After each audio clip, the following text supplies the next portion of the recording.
पाणी कशासाठी वापरता येईल आपल्याला? शेतामध्ये वापरता. आणि जितकं समजा पाणी आलं असतं वाहून गेलं असतं, वाया गेलं असतं. आता इथं साठवल्यामुळे काय होईल, आजूबाजूची जी जमीन आहे ती जमिनीमध्ये काय करता येईल, शेतकऱ्यांना चांगल्या प्रकारचे पीक घेता येईल. म्हणजे इथलं पाणी त्यांना पोहोचतं. आणि इथं जे साचलेलं पाण्याचं पर्क्युलेशन होऊन बाजूबाजूच्या विहिरीला पण जाऊ शकतं. म्हणजे एकाच साध्या तळ्यानं काय केलं, इकडचा सगळा भाग सुजलाम सुफलाम होण्याचा प्रयत्न केला. म्हणून पाणी अडवायचं, ते योग्य ठिकाणी अडवायचं, हे कशा पद्धतीने अडवायचं हे आपल्याला या ठिकाणी बघायचं.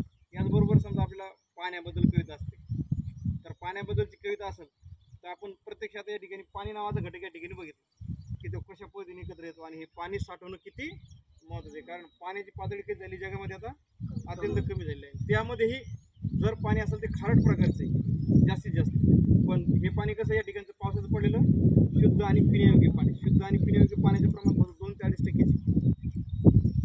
मग असं साठवणं किती महत्त्वाचं आहे हे लक्षात